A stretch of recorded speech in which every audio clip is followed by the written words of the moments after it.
Dialogue with Trypho, Chapter 3.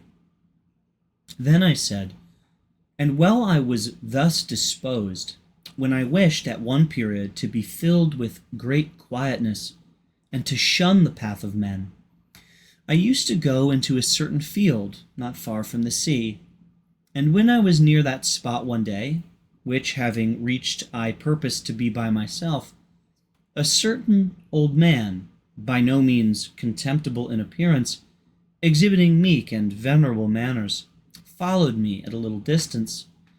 And when I turned round to him, having halted, I fixed my eyes rather keenly on him. The old man said to me, "Do you know me?" I said, "No."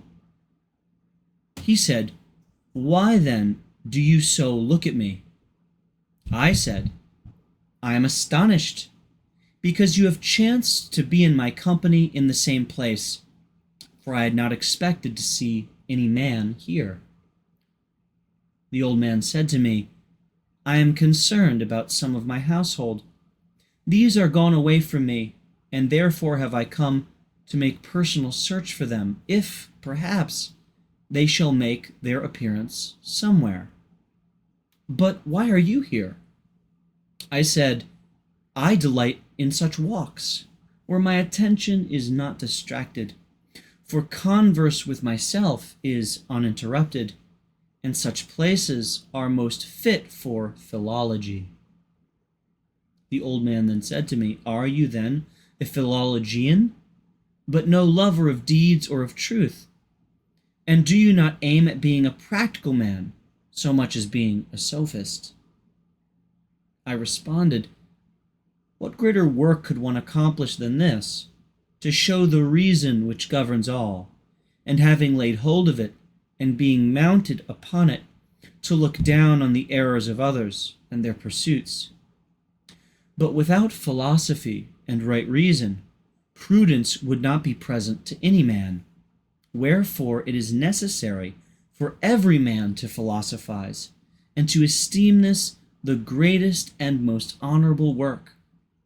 But other things only of second-rate or third-rate importance, though, indeed, if they be made to depend on philosophy, they are of moderate value and worthy of acceptance. But deprived of it, and not accompanying it, they are vulgar and coarse to those who pursue them." The old man interrupted me, saying, "Does philosophy, then, make happiness?" I responded, "Assuredly, and it alone." He then said, "What then is philosophy, and what is happiness? Pray tell me, unless something hinders you from saying." I said, "Philosophy, then, is the knowledge of that which really exists, and a clear perception of the truth, and happiness is the reward of such knowledge and wisdom." And he challenged me, saying, "But what do you call God?" I said, "That which always maintains the same nature, and in the same manner, and is the cause of all other things, that, indeed, is God." So I answered him, and he listened to me with pleasure, and continued to interrogate me, saying, "Is not knowledge a term common to different matters? For in arts of all kinds, he who knows any one of them is called a skillful man in the art of generalship, or of ruling, or of healing equally. But in divine and human affairs it is not so. Is there a knowledge which affords understanding of human and divine things, and then a thorough acquaintance with the divinity and the righteousness of them?" I said, "Assuredly." The old man said, "What then? Is it in the same way we know man and God, as we know music and arithmetic and astronomy, or any other similar branch?" But I said, "By no means."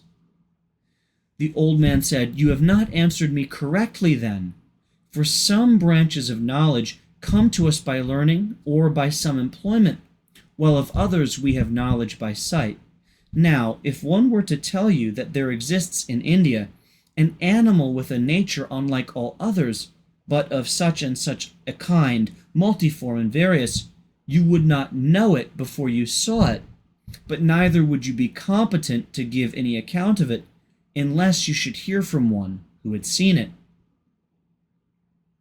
I agreed. Certainly not. The old man then said, How then should the philosophers judge correctly about God, or speak any truth, when they have no knowledge of him, having neither seen him at any time nor heard him? And I responded, But, Father, the deity cannot be seen merely by the eyes, as other living beings can, but is discernible to the mind alone, as Plato says, and I believe him.